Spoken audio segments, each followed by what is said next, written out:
Hey, what's up soldiers? My name is GregFPS, the Zombies Extraordinaire, and welcome back to another video here today on my channel. So today guys, we're going to be doing a review of the brand new Infinite Warfare Zombies map, The Beast from Beyond. We're also going to dabble a little bit in the super Easter egg as well. I'm going to give my thoughts, my opinions, all that sort of stuff. So hope you guys enjoy the video, and without further ado, let's get right into it. Alright guys, so we're going to start on the map layout. Now this map takes place on an ice planet. Now you're basically on a huge space station on this planet, and the space station is pretty large. There's a huge cargo area where you get the second skull in order to get the entangler, which is a nice big room and it's very open. You also have the main hub room, which has the hole that you drop down near Jug, and also how you get Neil's head and things like that. You have the water area, which is kind of weird. The spawn room, it doesn't really have too much going on in there. Then you also have the outdoors, which is really cool, how you can just go outside. You build the bridge in order to open up Pack-a-Punch, and that is a pretty nice area around there as well. Now the theater is also a pretty large area because you have the back alley, and then you have the main street area. You also have the arcade, which is really nice. And overall, I really like how this map is laid out. I think that all the places that are outlined on the map to go are pretty good. There's a lot of box locations, which can kind of suck if you're hitting the box a lot, but other than that, I think that the map layout is pretty good. It feels a little bit smaller than some of the other maps. I think for right now, Attack is the biggest map out of all of them, but I still really like the size. It's like a medium-sized map, which I think is a really good feel for the last map in the DLC. Now we're getting into the Easter egg. The Easter egg is something that I think could have been a little bit better. We're going from Easter eggs like Shaolin Shuffle, where there are a ton of steps, but they're all pretty easy, and then you get to Attack and you have the chemistry step. Now there isn't really that many steps like that chemistry step on this new map. Lee Ross told me that there was going to be two like that, and really the only one that I feel is somewhat like that is the one where you have to turn the dials after pressing the button underneath the table. But the thing about that is there's strategies for all that stuff, so it really doesn't take too much to learn how to do it every single time. So I think that overall the Easter egg could have had a little bit more steps. Also, they could have definitely updated or made the pathing for Neil a little bit better. It always seems like I go to one of the two doors to go outside and Neil's head's facing the other way, and then you bring him to the other one and it's facing the other way. Like, how the hell am I supposed to get outside if the Neil pathing is bad and it doesn't open the door? That is probably the biggest thing, and the thing that has frustrated me the most on this map, especially when doing the Easter egg. Now as far as the boss fight goes, I love it. Facing off against the rhinos is something really cool, and then you have the blue rhinos or mammoths, and those are freaking crazy. They're bullet sponges and a half, but having really good guns for that boss fight makes it super fun, and I really do enjoy it. Probably one of the better ones that we have gotten in Infinite Warfare overall. Now let's get into the enemies and the boss zombies. So you have normal zombies obviously, but you start off with cryptids, and that is something that I think is actually pretty good. Now a lot of people get really pissed off. There's a lot of people raging. A lot of people raged like when it first came out. It literally took me and all the YouTubers about 45 minutes to just get used to it at the event where we played early. So that is definitely something to keep in mind. Now having the cryptids, you know, start off on the map, once you get used to it, they're really easy to take care of, but they can be pretty annoying here and there when they're coming up and attacking you while you're trying to do like an Easter egg step or something like that.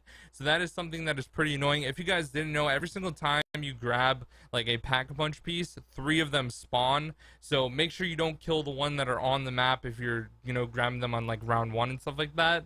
And then obviously we have the clowns, which I think wasn't too bad, and also the ninja zombies were a little bit overpowered. I think they turned them down a little bit because I don't seem to get drop kicked in the face too much anymore, which is definitely a good thing.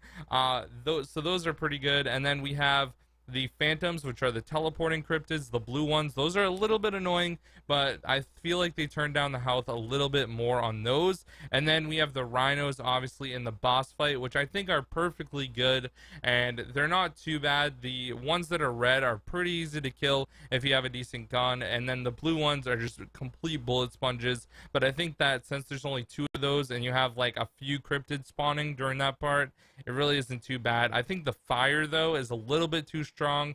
That's probably the worst part about that boss fight. Now let's get into rewards, guys. So when you beat the Beast from Beyond, you unlock Director's Cut mode as long as you've completed all of the other Easter eggs. Now this is what I love about this DLC personally, the rewards. You get 25,000 points and Perkaholic, and also you can get more than just 3 quick revives if you go down a lot. I believe the number is 6. I'm not 100% sure on that, but I'm pretty sure that you can get 6 total, so you can go down multiple times. Now I'm not saying going down is a good thing, but having the ability to, you know, get extra perks like that is really, really nice, and you don't have to worry about buying perks. You have 25,000 points to buy guns, open up the map, and do the Easter egg, and that's primarily why I love it so much, because you literally are going on the map, doing the Easter egg as fast as you can, and then you're done.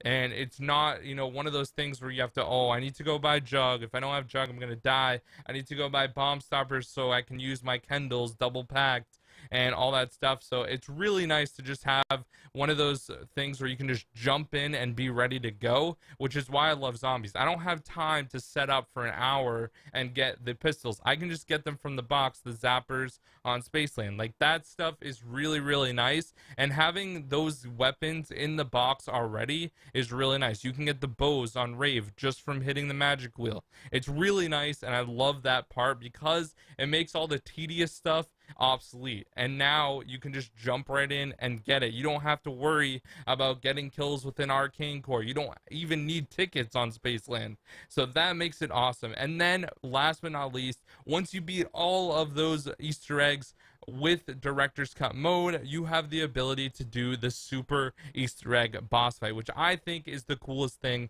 out of this entire DLC. Now, having gone through all the maps, I really appreciated every map because I know that the Infinity Ward team spent a lot of time, especially Lee Ross. He's really passionate, and I'm pretty sure everyone else at Infinity Ward is passionate about that, and I could really tell that when I was talking to Lee at the event and all that stuff, which is awesome to hear from developers who are making zombies, because zombies is kind of one of those things that I feel like Call of Duty is enforcing on the rest of the studios, whether or not they were doing that. Like Lee said, he could have made Extinction 2, but he wanted to do zombies, so I really am so happy that they did, because I really enjoyed this here. But the super boss fight is what made it stand out for me personally. So with this super boss fight, you are literally able to fight Mephistopheles, which is basically a devil dude, and if you haven't seen gameplay, I would recommend it. It's on my channel somewhere, you can find it. But literally, that fight is so intense. Right now, when I'm recording this video, there have probably only been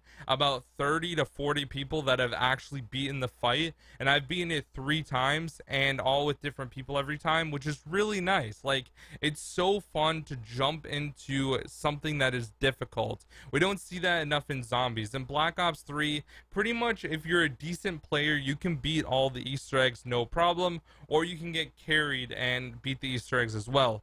Now, at least with, you know, Infinite Warfare zombies, the Easter eggs are pretty easy, like the first ones, but I feel like the super Easter egg is hard, and it really sets apart the good players from the okay players, from the bad players, and the amazing players. Like Smart Guy, an amazing player. He beat it solo. Like, stuff like that is really cool, and I really enjoyed the super boss fight. Now, what I think this is going to do personally is this is going to set the stage for Treyarch, and I think it's something that needed to happen from the start. Having a beastly super boss fight, maybe in the next Treyarch game we're gonna fight against Monty, because they're gonna be like, wow, a lot of people really like this super Easter egg boss fight from Infinite Warfare. So if anything, I think that Infinite Warfare did a tremendous job on this map. Now, as far as like an overall rating for the map, I'd probably have to give it a 9 out of 10. The best rating I've given to any of the other maps was an 8.5,